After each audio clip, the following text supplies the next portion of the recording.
Wonderful. Hello, everyone. I'd like to welcome you to OISE Continuing Professional Learning's Connected Educators webinar. I know we're letting just a few additional people in, but just wanted to first and foremost welcome you all to our webinar today, Acknowledging Invisible Grief in Times of Uncertainty. Looks like we have a few folks just jumping in. All right, let's get started. We have a few introductions today. We have myself, your webinar co-host. My name is Trish Mazzoda Shaheen. I'm the Associate Director of Professional Learning at OISE Continuing in Professional Learning. And I have the great pleasure to not only host this webinar today, but also to introduce to you Karima Joy, who is your speaker, your webinar speaker today, as well as our program lead for our new grief education program. I've had the great pleasure of working with Karima over the last year and a bit. We reimagined our grief education program at OISE CPL, and not only excited to continue to learn from her, but excited for you all to meet her in the presentation that she's pulled together today. So without further ado, I'll hand it over to Karima to do a brief introduction of herself. Hello, everyone, and thank you for joining me today. To briefly introduce myself, I experienced my first sudden death back in the day, and it was like the carpet was pulled from under my feet. I was stung by feelings of helplessness with no one knowing what to do. And that is what instigated me to want to learn as much as I could about grief and death and how do we do it better. So I enjoy working with people in private practice where I draw on somatic and trauma-informed perspectives. I'm also passionate about addressing systemic issues through advocacy and education. I'm currently completing my PhD on bereavement accommodation in Canada. Wonderful. Thanks, Karima. So just a couple of housekeeping items before we dive into the webinar today. There's a few different ways that you could participate with us. If you do have any questions along the way, we encourage you to use the chat box within the Zoom platform. We will hold all the questions towards the end. We've set aside a good amount of time, which brings me to that we've allocated about an hour for this webinar. And so we may not need all of that time, but we definitely do want to get to any questions that you may have. A quick note that we are recording the webinar and we'll be following up with those attendees and those who registered with the recording after about a week after the webinar. Stay tuned for the Q&A at the end, and there should be a quick survey prompt towards the end. We're always learning how we can improve these webinars and engaging with you, and so we definitely are excited to learn more about your experience. And I already see some people joining in the chat about where they're joining from, which is wonderful to see. So on that, I will go ahead and launch a quick poll. And this is essentially just to get a little bit more information from you and what you're currently experiencing. So you should see a poll pop up called Getting to Know You. And if you can complete the 3 questions. All right, we're at about 80% complete. So I'll get you to wrap up those 3 questions, and I'll go ahead and end it shortly and share with each of you the outcomes. All right, I'll end the poll and I'll just share the results. You guys can see those. Hand it over to Karima. Wow, so we can see a lot of, like, almost all of us are interacting with grieving people in our personal lives. And then we've got a lot of people here who, almost 80%, who work with grieving people in their professional life, and 65% of people identifying as grieving.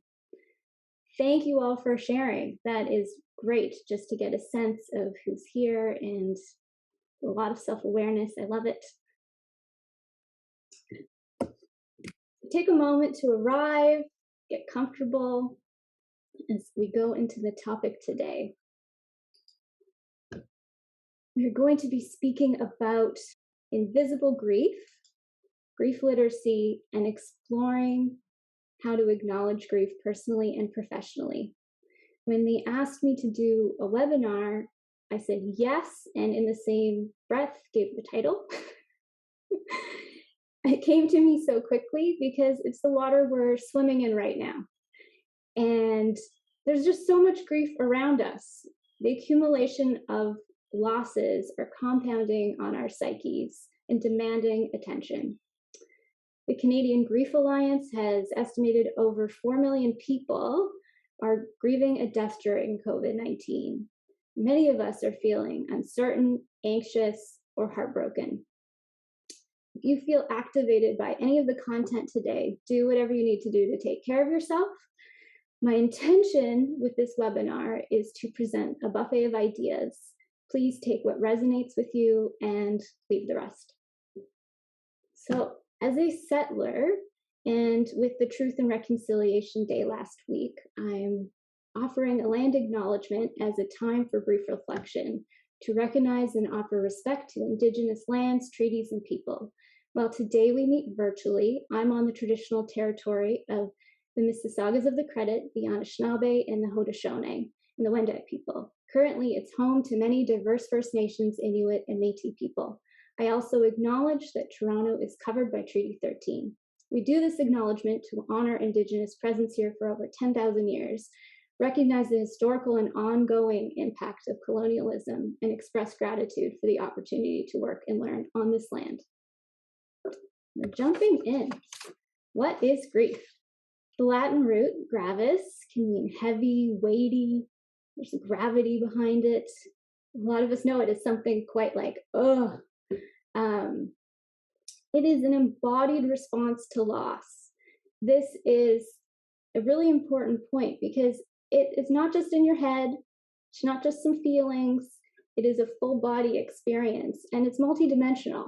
So it impacts all sorts of realms in your life. And it's normal. It is a normal adaptive part of being human. So it's universal and it's normal. I have to say this because there's so much pressure telling us otherwise. There are many myths about grief. We are often taught to think of it like a checklist with a clear beginning and a clear end, where we, have closure and we get to wrap it up and move on with our life. The media is complicit in promoting versions of grief that are linear and cookie cutter. And we want things to be neat and controllable. And we want pain to end as quickly as possible. However, the reality is much closer to, you can see my squiggly cycles here. It's messy. It's a messy process that's unique to each person. And, you go through maybe fear, and then you bounce back to anxiety, and then maybe one day you're feeling really lonely, and then another day you're cycling through, and eventually these cycles get more manageable as you learn to develop new patterns and new perspectives in your new normal. So you're metabolizing grief and integrating it into your new life, new version of your life. One prominent model is the dual process model of coping with bereavement.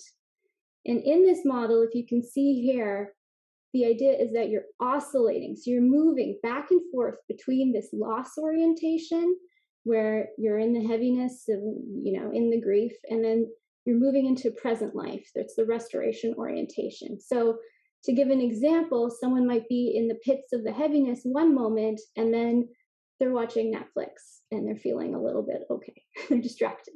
And then they're like, oh, I have no motivation to work. And then they go for a walk, and then they're able to get back in the present. And then maybe they are crying in the shower the next moment. So the whole idea is you're moving back and forth with grief. It's slowly going through these little cycles, as I was just talking about. And everyone's on their own unique rhythm. And it's dependent on so many internal and external variables. What counts as a loss? This is not a straightforward question, and it's fully influenced by social, cultural, economic, and political forces. So some losses are more recognized and they get more entitlement to leaves or recognition, and others are not.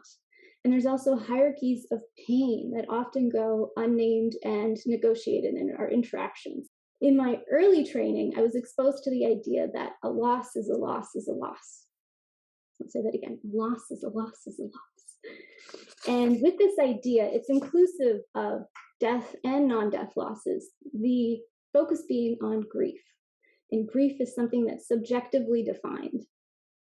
So I just want to take a minute and ask the group, can you list some less acknowledged losses in the chat right now? Yes. So I've got miscarriage, perinatal loss, stillbirth, marriage, loss of normalcy, loss of employment, loss of a close friend, divorce, self, loss of parents, change in our practice due to COVID, identity, transitions, death, moving, intimate partner relationships. Yes, this is amazing. Dog, yeah. Climate, change in lifestyle, empty nesting, yeah. Thank you. That was amazing, Lawson. Oh, and we're going to, so many ways of being the body, trust. These are great. We could probably spend a whole day listing these losses because there are so many that go unrecognized. I created a bit of my own, loss of illusions. I like that one too. I created a little bit of my own list, which is in no way definitive, and there are so many more. So I'm grateful to all of the ones that you've shared. Here, I've separated death losses from non-death losses. And one of the ones I want to draw attention to is this loss of control and certainty, and what people have been talking about, how everything's had to change in the pandemic. And we're in the middle of it. We're still figuring out what has been lost and how do we adapt. And when we are in a state of what's something unfamiliar and uncertain, it brings anxiety. It puts our brain into a fear mode. And it's worth just acknowledging how long we've been in that mode. And then, of course, compounding with our grief. And so we've had all these unacknowledged losses, and it can also feed into invisible forms of grief. The most popular, well-known term is disenfranchised grief. So again, it's all of these socially unrecognized or invalidated losses. Kenneth Doka created this term, and it is amazing. Stifled grief has been used more in the context of the workplace, and it is talked about as how these grief experiences get interrupted or stopped prematurely. Suffocated grief, Tichelle Bourdaire writes about in terms of marginalized communities and their experiences of grief and how they often get punished or dismissed. And then unmitigated grief has been written about in the context of the pandemic as a public health issue. Congested grief has been more about grief that gets stuck in your body. So this unprocessed grief and how it can affect our ability to feel the full extent of our emotions. And it's similar, this idea of unattended sorrow. There's so many different versions. Again, this is not an exhaustive list. It matters because invisible grief is quietly impacting our health, mental health, ability to connect with each other authentically, ability to be productive, and it leads to burnout and exhaustion. Because ultimately, you can't even begin grieving what you don't acknowledge. This is a Therese Rando idea, and you have to be able to acknowledge it to even know what your body is about to do. So if something's not registering as something to grieve, it's harder to begin that process. So I've painted this picture. There's all these unacknowledged losses leading to invisible forms of grief. And now it's why? Why? What's happening? What is this situation we're in? And I'm asking us to zoom out a little bit. If you remember, Ernest Becker talked about a death-denying society. Well, my colleague, Mary Ellen McDonald at McGill, she writes about, actually, we're not so bad at death. We're still really stigmatizing grief. We are in a grief-denying society. We relegate it to the shadows. And so from more critical ecological perspectives and theories, there's a connection between what's happening in my daily life and these larger systems and forces. So at the micro levels, I often encounter people feeling shame, stigma, isolation, and exhaustion with their grief experiences. And that can be tied to, at the meso level, with our communities and our schools, we have limited grief education and we have fragmenting communities and not as many rituals as we had in the past. And then at the macro level, there are social, political, and economic contexts that are unfolding. We're in a frantic paced culture and with problematic systems and social scripts. So all of that is shaping the experience for the individual. And when I do hear someone expressing shame with their grief experience, I'm very quick to just be like, this is not a personal deficiency. There is a lot going on here. It is worth acknowledging that we are not all in the same boat. If you remember this time last year, I think Damien Barr tweeted back at us when we were all like, we're all in the same boat. He's like, no, we're not. We're in the same storm. Some of us are on super yachts and some of us have one oar. And this is speaking to the privilege some of us have had in the pandemic and how that impacts our grief experiences. I also want to just point out this image was done by my best friend. This leads me to grief literacy. So in 2018, Mary Vachon invited me to attend the International Working Group on Death, Dying, and Bereavement, where I joined the public health subgroup. And our team is from all over the place: Canada, the US, Japan, China, Germany, and Australia. We began discussing isolation and loneliness in our communities, and it led us to defining grief literacy and trying to imagine what would a grief literate society even look like. We're building off of compassionate communities where their movement trying to normalize conversations around death and dying. However, grief often remains at the margins. So we're wanting to give grief its proper spotlight. We defined grief as the capacity to access, process, and use knowledge regarding the experience of loss. So it includes knowledge to facilitate understanding and reflection, skills that enable us to do something, action, and values that inspire care and compassion. And this is, of course, specific to our unique social context and attends to diversity and equities and privileges. One of the co-authors, Lauren Breen, she was a part of the work to develop a public health model of bereavement care. So this model distinguishes between different severities of grief and appropriate support needs. One thing to note here is, so everybody in this model needs grief support. We were never meant to grieve alone. What they found, though, is that 60% of people benefited from family and friend support.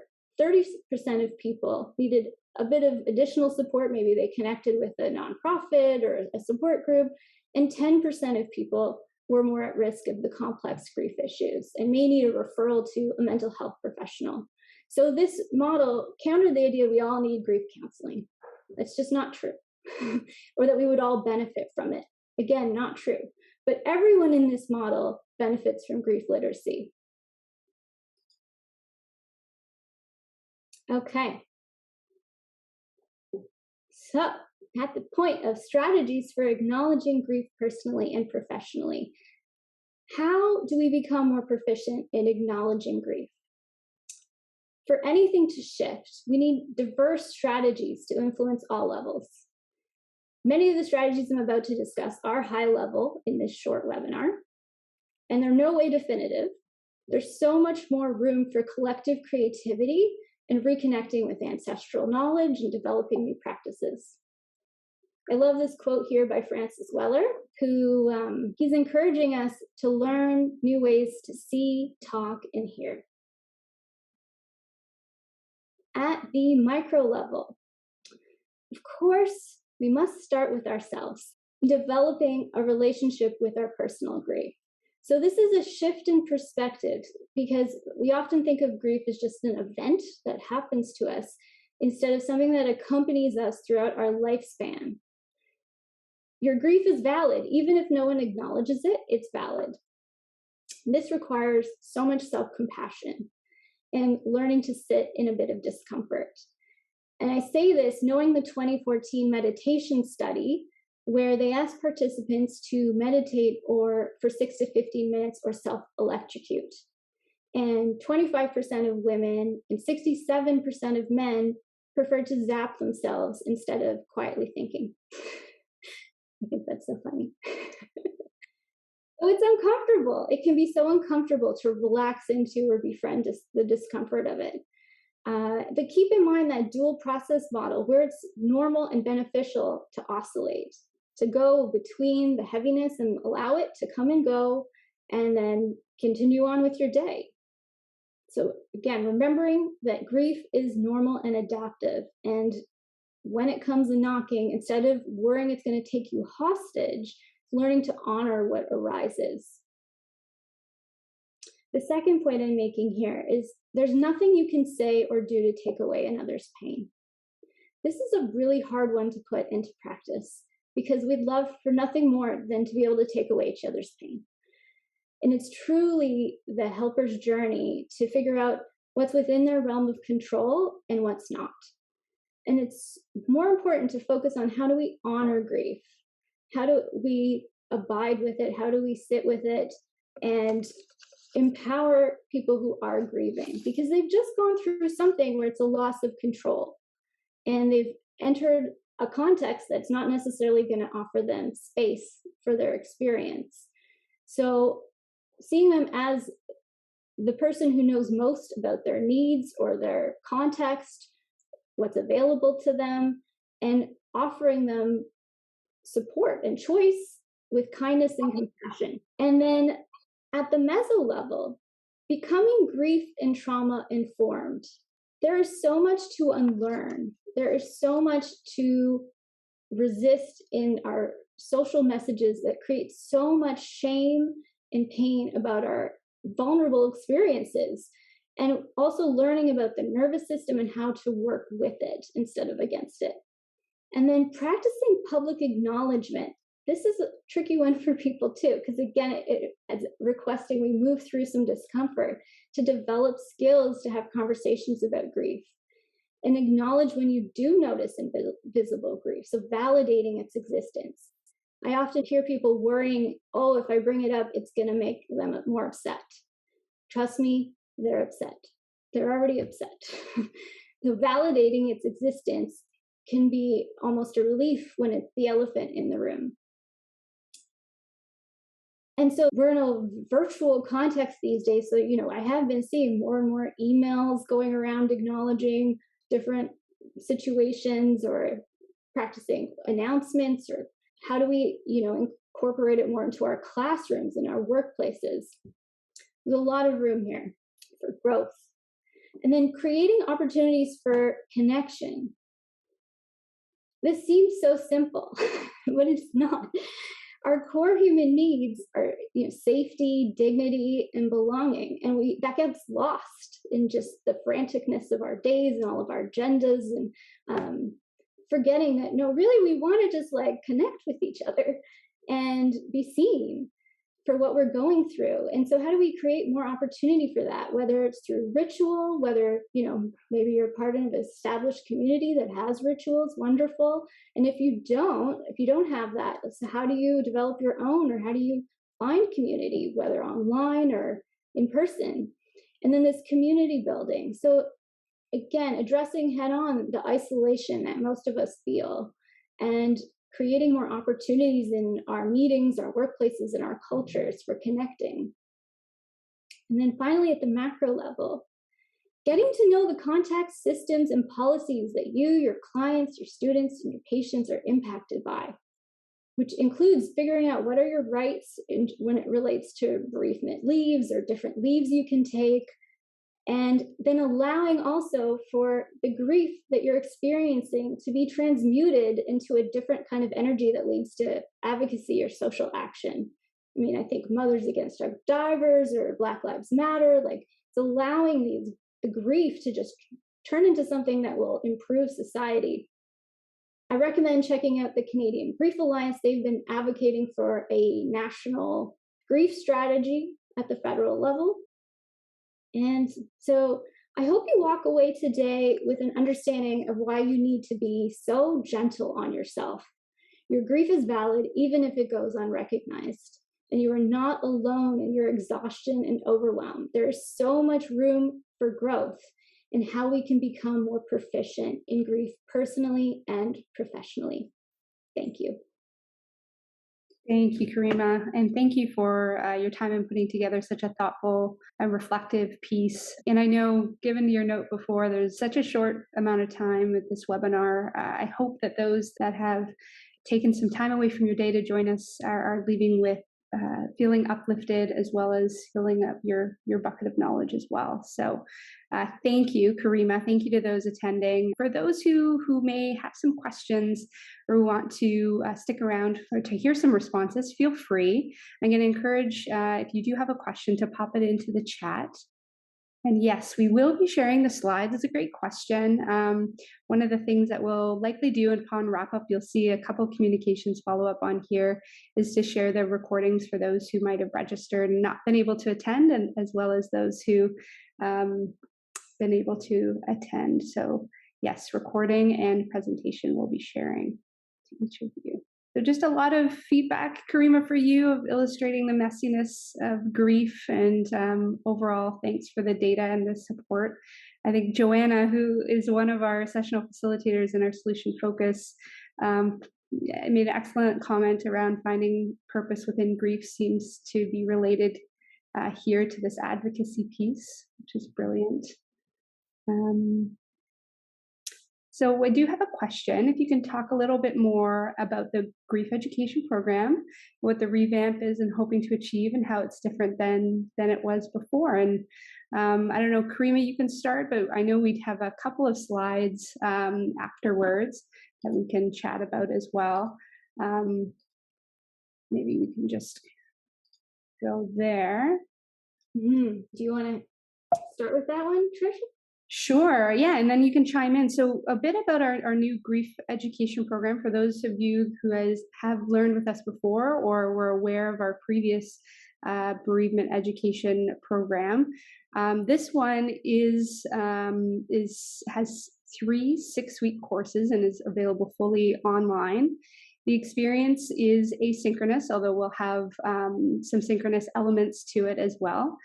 And Karima, with her leadership, as well as with some consultation of some grief and bereavement research practitioners and educators, developed the curricula in consultation. But the aim is to ensure that the experience is quite highly differentiated based on those who are attending, with a high degree of choice and reflexive learning experience as well. So you'll see the 3 courses there in terms of their dates, and the first one, just in terms of the timeliness, is on October 14th. So if you take a look at this next slide here, we do have a registration open until October 11th, so shorter turnaround.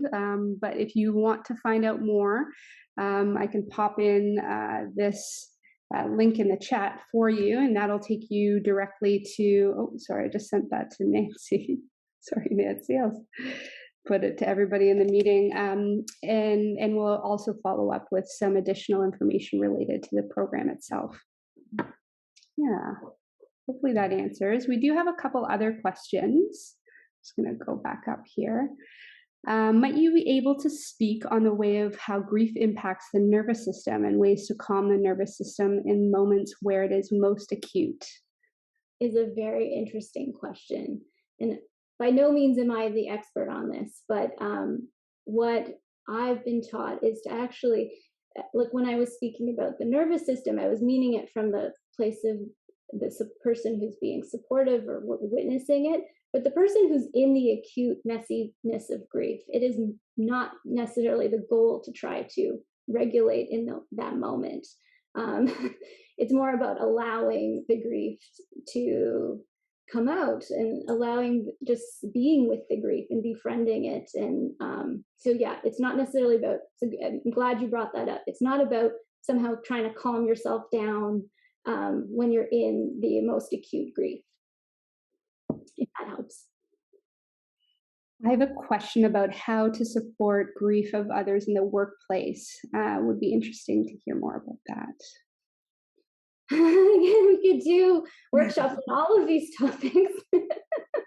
But grief in the workplace. So, I mean, it depends. Like, if we're talking about coworkers, or are we talking about coworkers that you're close to, coworkers that you're not close to, because you might approach that differently, or is it more from that managerial standpoint of how do we support this environment?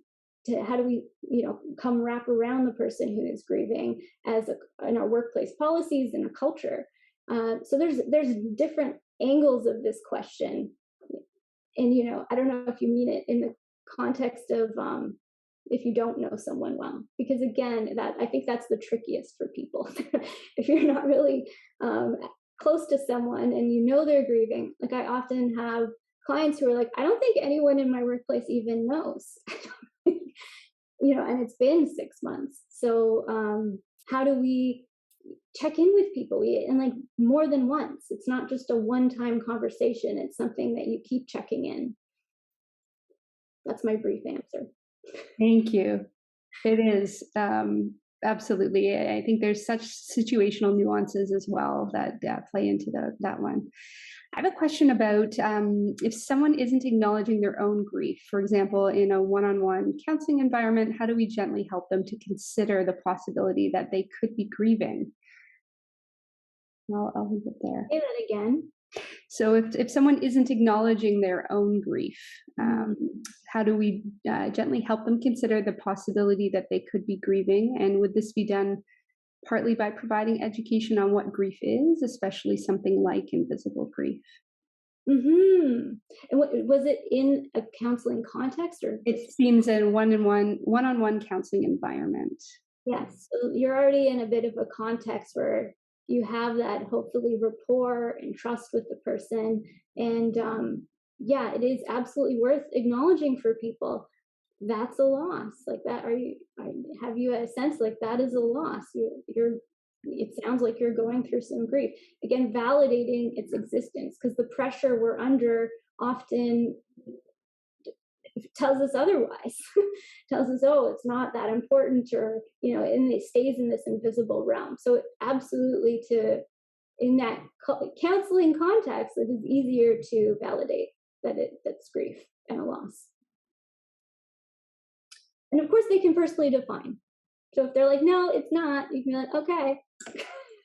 I've never had that happen, but we have a few more, Karima, if that's okay. It seems as though we have some time. We still have quite a bit of folks still on the line. So one is about, can you comment on how to support a partner who's dealing with isolation/anxiety related to working from home? That sounds very heavy. So I just want to acknowledge that from the offset, and also something that so many of us are going through. And yeah, I don't know much about the situation that is creating this. I don't know the context of the scenario, but again, it's connection. Like, how can you get people connected to other people, and help them feel seen and heard? Again, these basic human needs. I often find that this is where the community piece is so huge. I can't emphasize it enough. Like, we've been in this situation with fragmented communities, and we're living in isolation. And when I often, encourage my clients to even join a support group, because it's a different kind of support that I can't give as just an individual. That communal support is huge. Just want to highlight with the little information I have. We have a lot coming in just about supporting students. So giving you an idea of students who might be at grade 5 or 6 or grade 8. So kind of that middle elementary school level, related to how to support students who, and I'm going to read between the lines, but who likely might be grieving themselves. Absolutely. And this can be done both checking in with them individually or speaking to the class. I've heard so many stories of students grieving during the pandemic, and I've heard stories of, the teacher might not know what to say, and so if the student brings it up, they change the topic. So I don't recommend doing that. So it's how do we acknowledge and validate what they're going through, or even just thank them for sharing if they do bring it up on their own. Just thank you for sharing. It sounds really important. And then you can do that private check-in later, or figure out if they need more support. But yeah, and again, there's opportunity for creativity in terms of like, do you develop some classroom ritual or ceremony? You can check in with the student if they'd be comfortable with that. Again, seeing the student as the resource of what they might need. Well, but yeah.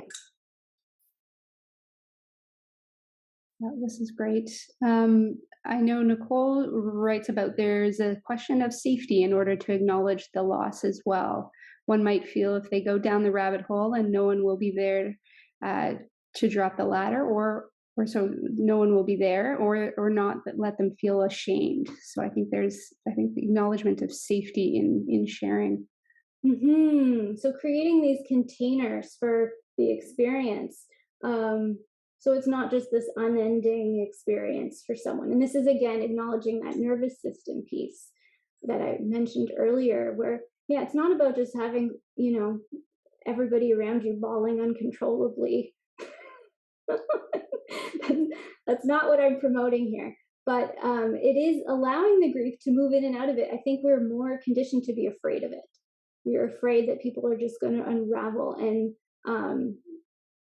that's again, this shame and stigma surrounding grief that might not necessarily, every situation is different and needs to be assessed. But in terms of safety, yeah, it's figuring out, how can you connect people to other people? No one is meant to grieve alone. And it is harmful to neglect it the same way it would be harmful to just throw them into their grief and be like, bye. That's it. How do we find these middle grounds of support and acknowledgement? Thank you. I think we have just two more questions, and one is around, can you recommend some grief support groups in the GTA or resources? And I know you mentioned the Canadian Grief Alliance, which is much more national, but it seems to be a bit more focused into the GTA. So again, and there's also the website, I think it's mygrief.ca. That one's really great. But Bereaved Families Ontario is wonderful. There are also so many support groups for types of loss. So it depends on the type of loss to know, what kind of support group might be the best fit. Thank you. And then lastly, I think I missed this question, but thank you, team. We have a question about how do we create space in our institutions to support those who are grieving without triggering the experience of grief for others? Well, inherent in that question is that triggering grief is bad, or that it's somehow a negative thing. And again, I can't tell you how inherent the stigma is. There's so much stigma around our grief. How do we, but we also don't want people just to be unraveling constantly. I get that. We have things to do, and we might have children to take care of, or we can't just be all slumped on the couch constantly. I think that's the slippery slope that people are afraid of. But I think there's so much more room than the slippery slope of worrying everyone's going to just fall apart and be a mess. And how do we validate it? So acknowledging its existence, seeing people in their experience, because we are doing so much harm by not seeing it. We are also in a situation that's not working for us.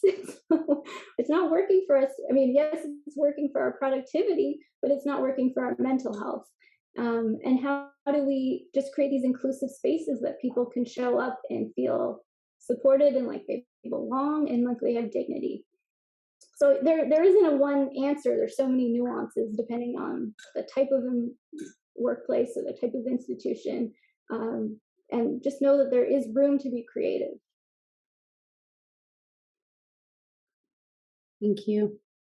I think we do have some additional notes in the questions, and then I think we have one last question about suggestions for supporting groups of people affected by grief from a suicide. So I think you had indicated that there are specific focused groups and group counseling particularly, but what do you feel would be most helpful for supporting groups affected by grief from suicide? I recommend, I believe it's still called the Survivor Support Program here. It's through the Toronto Distress Centers. So they have been around for decades and they specialize in this area. Bereaved Families Ontario also does. So that there's options. But it is a stigmatized, sudden type of death that needs special attention. Thank you. Well, thank you. That seems as though we've tackled all the questions, which we're so thankful to our audience members and those participating for sharing and asking the questions. With that, I will thank you, Karima, for all of your insights. And we do know that we have some wonderful continuing ed and professional learning courses to come. So if you have any questions or like any more information, I know our team will be following up with each of you attending with the important resources and links and additional information to come. But thank you all for joining. It's been a wonderful way to spend the last 45 minutes of my day. And thank you all for your time. Wish you well for the rest of the day. Thank you. Bye-bye.